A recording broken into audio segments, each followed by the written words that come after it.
Hi everybody, Miss Kathryn here. We have another tutorial that we're going to do for another STEM project. This one is really fun and I am looking forward to walking you through some of the steps. You should have picked up a packet, a kit for you to be able to go ahead and make the homemade robotic hand.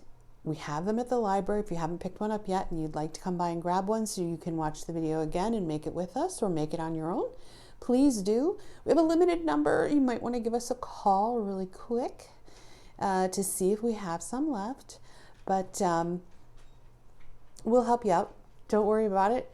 So let's get started here. I'm going to turn my camera down just a little and hopefully you get a good view of what I have here on the table, and I will see if I can make sure to show you everything I need to show you. Let's start with, and in your kit, what you're going to end up getting are the instructions for our handmade robotic hand.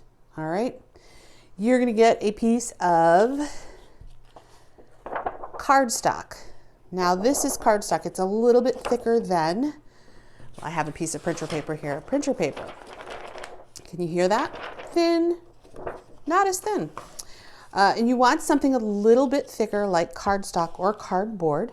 You're going to get 4 drinking straws, regular size drinking straws. All right. We're going to cut those up, and I've already started cutting some up because we need to move forward in this tutorial quite a bit as quickly as we can. This is what is known as a pearl straw or a larger diameter straw. And you have a piece of this in your packet. You can cut all of these to size, and you're going to need to. One of the things I want to talk about really quickly here that I have discovered after printing out the directions and before making this tutorial is the bigger the hand you have to work with, the better. So I'm thinking that it would be really, really good if you could have an adult trace their hand for you so that you can use that size hand. Now I have a big hand. This is my finished prototype. And that's the size of my hand. And you can see that it works really well. This is what we're going to end up with. What I'm thinking, a child's hand is going to be very small, considerably smaller than this. And so these pieces of straw that you're going to need to attach to your hand, they're going to be really tiny and it'll be really hard to work with. So I think if the adult in your life or parent, if you're listening, caregiver, you're listening, you're going to want to trace your hand and let your child use your hand as their robotic hand. Okay. That's my suggestion. If you don't want to take it, that's up to you, but I think that's going to work out well. The first thing we're going to do is talk about the supplies. So it says double-sided tape here, which I do have. We have a lot of double-sided tape at the library. You don't need double-sided tape. You can use it if you want. It is in some ways easier, but also in some ways harder. So single-sided tape, which I also have right here, is fine. This is just regular Scotch tape. All right. You need scissors. I have some scissors here. We're going to do a little bit of cutting. I have adult scissors. If your child is going to help you cut, you might want to have their scissors handy for them to use. We need cardboard or cardstock paper. This is cardstock. It's a little heavier, but not quite as heavy as cardboard. You need just standard drinking straws. Like I said, there'll be 4 in your pack. You might not use them all. You can go ahead and use the one that you don't use for your hand to drink some milk or juice with, right? The pearl straw, as I said.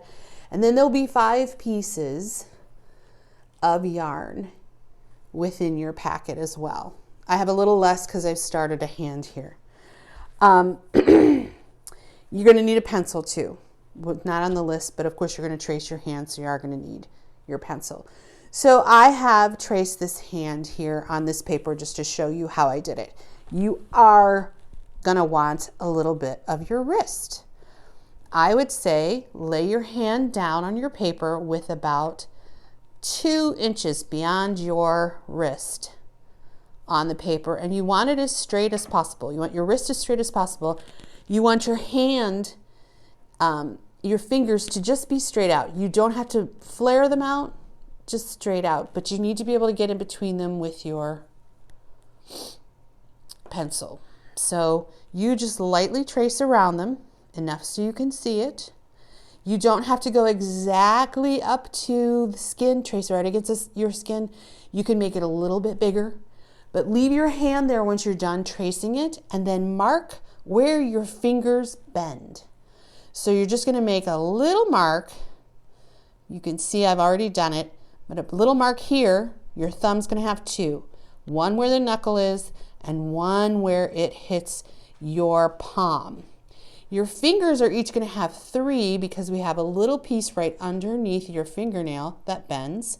So there's a joint there, your knuckles in the center, and then where it meets your palm, this part.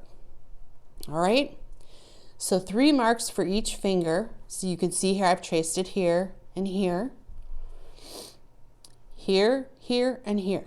So when you pull your hand up, you've got these little marks, and I've left a couple empty, so then I just drew a freehand little line right across. All right, and I've got them all marked where they meet the palm, each knuckle, and then the joint right below your fingernail. You're gonna cut this out just like it is. I'm not gonna cut the whole thing. I'm just gonna start. Just go around it. You don't have to be exact. Again, if it's a little bit bigger, that's going to help you. Okay? So go ahead and cut that out just like you need to. You'll end up with your hand like that, right? That's the hand I cut out earlier. What I'm going to do, can you see the lines here? I'm going to fold away from me, all right?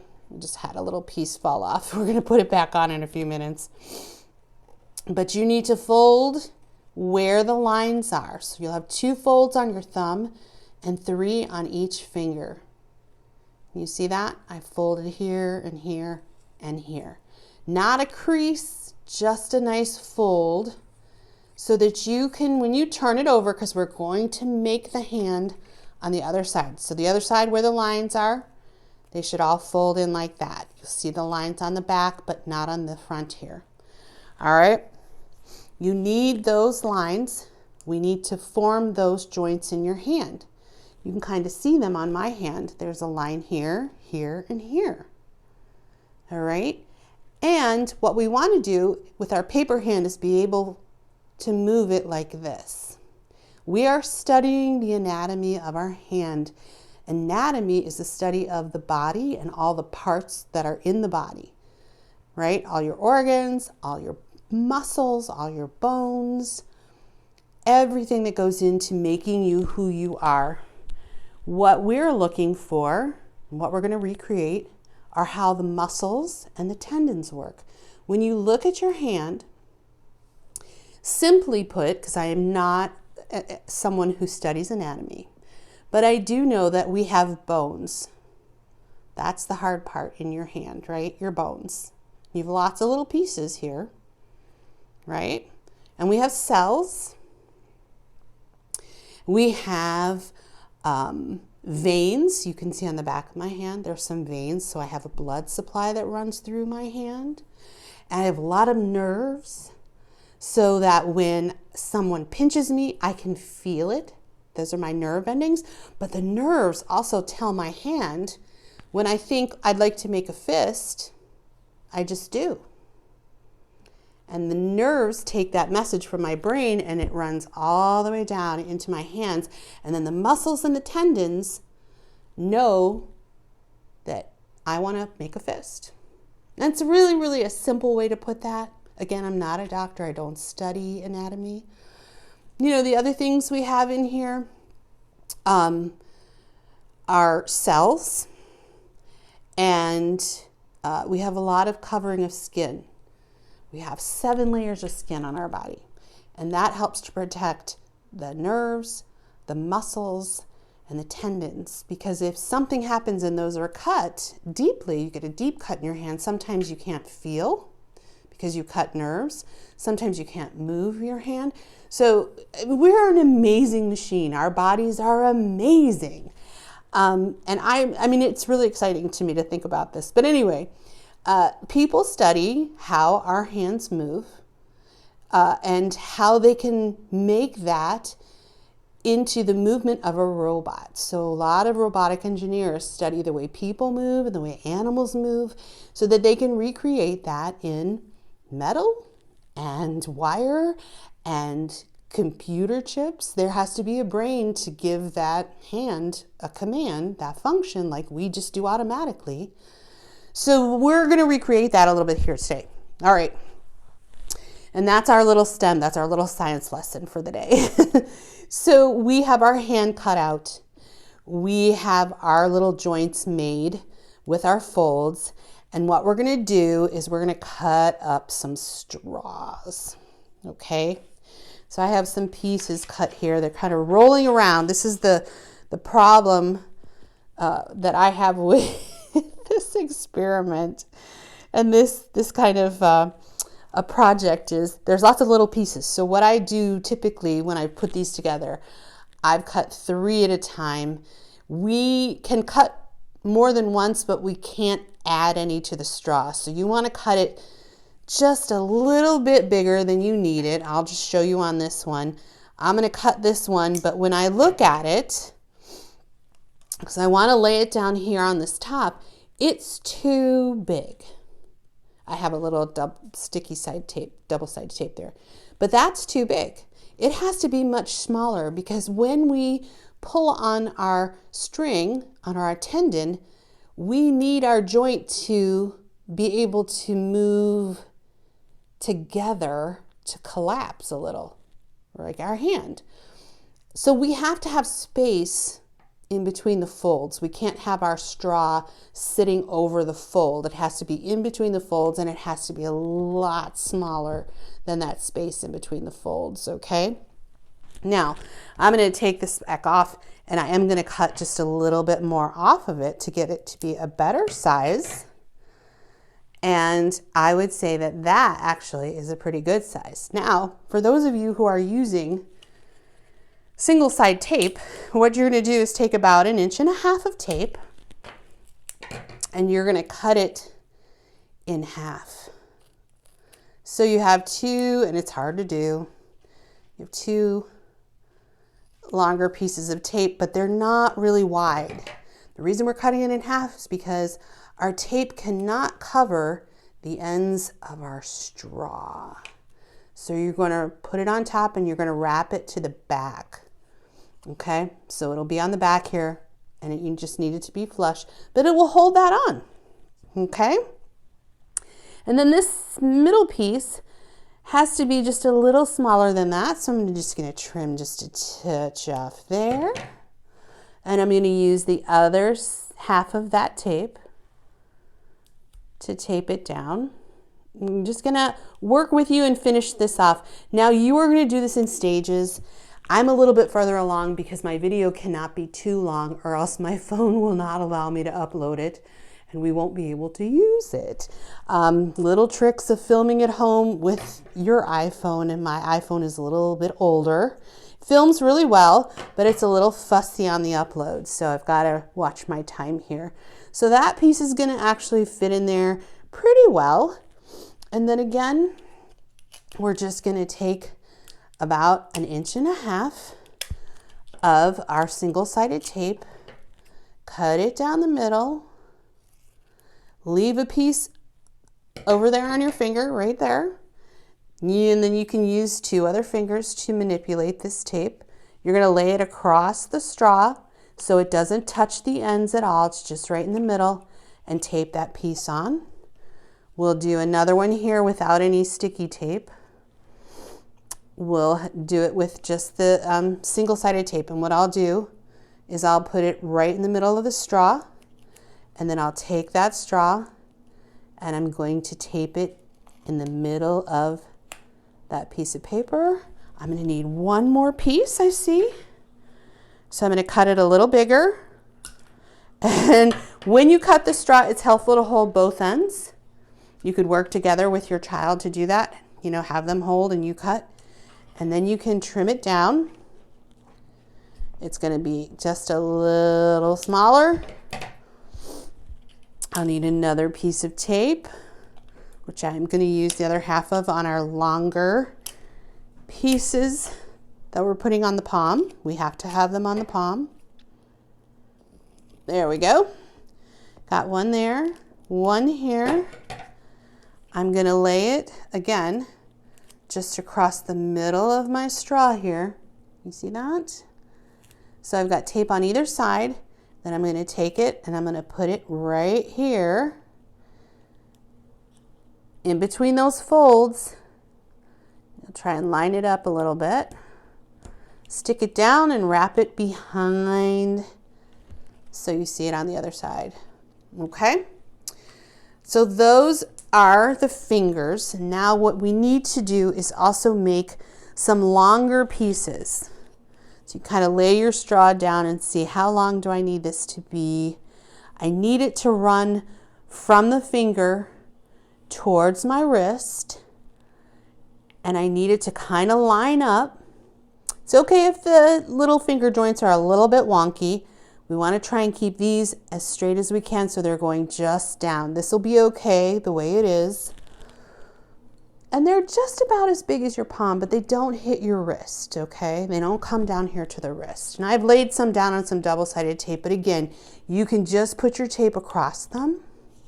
Start on one end and go, you know, from thumb to pinky or pinky to thumb. You're going to want to wrap the excess tape around, and you know, when you do this, you could use a full piece on this one. It can just go across here. It can cover that up if you want, and you can use more than one if you would like, but this is a full-size tape and it is the same, you know, 1.5 inches. You want to cover the straw, but you want to make sure it also sits on the paper in between, and the ends can just roll like right around onto the other side. You want to make sure those are pretty stable and they hold pretty well. All right, now once you have all of these pieces on, 3 pieces for each finger, 2 pieces for the thumb, and a piece, the 5 of the longer pieces on your palm, right? 1, 2, 3, 4, 5. Doesn't matter what color they are. What you're going to do is you're going to take, as I have done, you pull your finger this way towards you. You lay down a piece of yarn, and we'll do one here. I'm going to take a full-size piece of tape. I'm going to take my yarn. I'm going to pull this finger down towards me, towards the palm. I'm just going to, I want it to lay this, how do I want it to lay?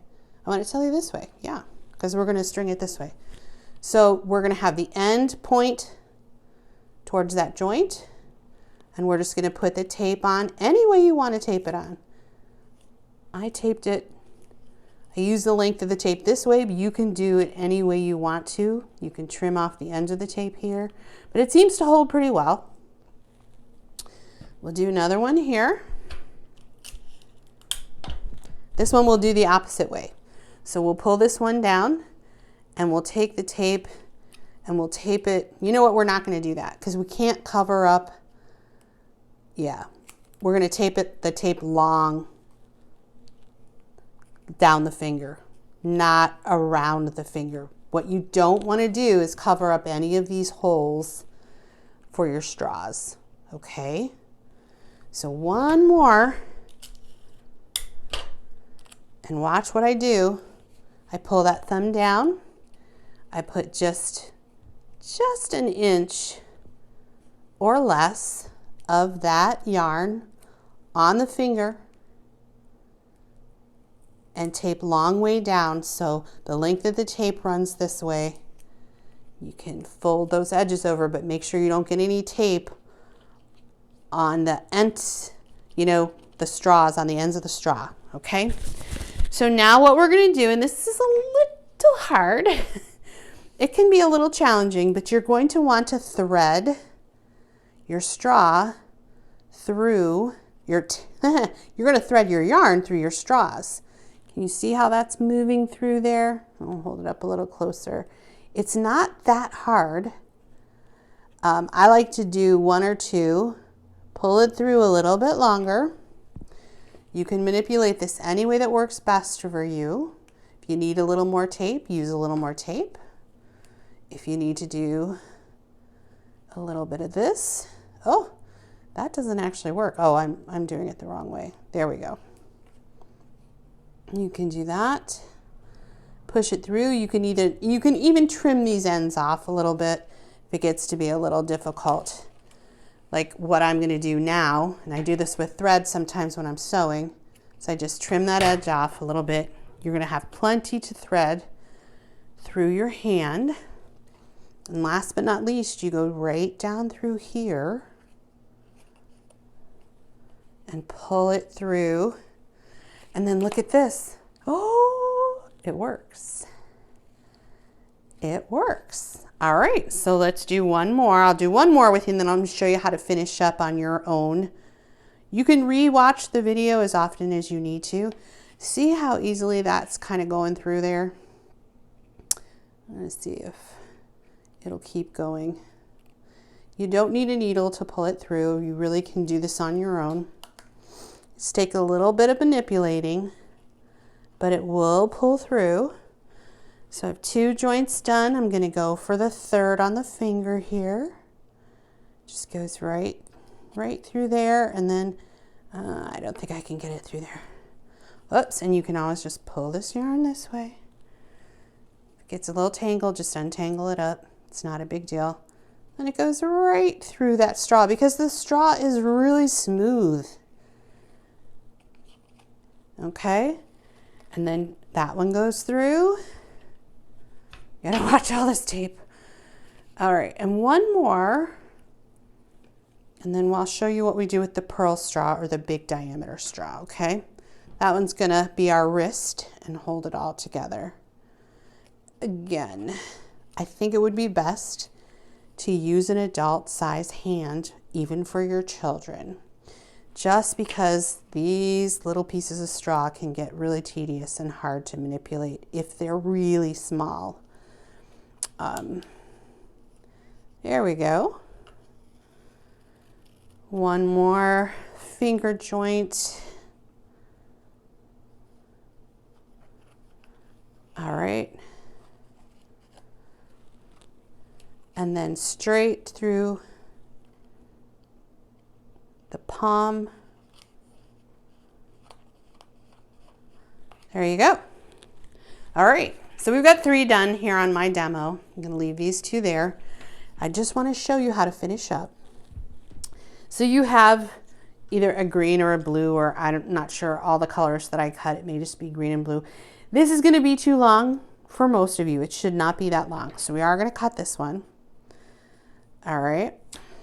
And as you can see on this one, I don't want it right up against here. I want it down here, but I don't want it off the edge of the paper or at the end of the paper. So again, just gonna take some tape. And this is the single-sided tape. Cross the straw. We want it as close to the center as you can get it. Not at the bottom, but also not sitting right up here. We want a little bit of space here so all of these can come through. And we're gonna just thread them again. And I am gonna take these, I think I put all 5 of them through this one. So this one, I just took all 5 of them together. The inside of this one is also smooth. And you know what you can do if you see a little piece, because sometimes they start to fall apart, take your scissors, just put it in the straw and move whatever you see, whatever obstruction you might see in there, just a little piece of paper in there that's come apart because they're wrapped in a swirl, and when you cut them, they kind of unswirl a little bit. You're just gonna feed this through. Okay, and pretty soon it's gonna come out the other end, I hope. Oh, there it comes. There's at least one, and where one goes, they all follow. So as you can see, I've got 3. Oh, they're working. They do crumble and crunch a little bit, but you're not really breaking anything. And you know what? If it starts to feel unstable anywhere, put another piece of tape on it. Just put some tape all over it. Remember, you cannot put tape beyond the edge of the straw. That's the only thing you have to remember with that, okay? So that is basically how you do that. It is pretty simple. I know you're going to get it. You can unthread and rethread if you mess up. And if you mess up, try again with some materials that you have at your home. You probably have some straws. You know, you can use these over again. This one in particular. But give it a shot and see what you can do. There are some really good information on ways to expand this. The thought of scientists working in the field of robotics, the thought of how you could use a robotic hand, the fact that you could make one out of cardboard that could actually pick something up. Your vocabulary, you can find out what a tendon is, what body tissue is, what muscles are, the tension, what that word is. When you pull your hand together, there's a certain amount of tension on your muscles and your tendons, and that's that force that makes that happen. It's called tension. There's pull. So we're pulling our fingers closer. And then, you know, you can go over all the things like anatomy, basic engineering skills, fine motor skills, cause and effect, and modeling. So when we made this, we were making a model of a hand. And this is how a hand works. And robotic engineers study that so that they could make their robots move just like our hands. That is pretty cool. I hope that you guys enjoy this video. If you do, please check back with me each month. Check our Facebook page. Check the posters at the library and see. We're going to do 2 STEM projects each month. We'll do them on video until we are able to meet in the library together and do them together at the library. So next months are going to be really fun. We're going to make a kaleidoscope, and we're going to use a cup and a balloon and make a launcher. So watch for those. I'm super excited about all this. I love this kind of stuff. I love science. Join me. It'll be fun. It'll be an adventure. Have a great day, guys. I'll see you next time. Bye.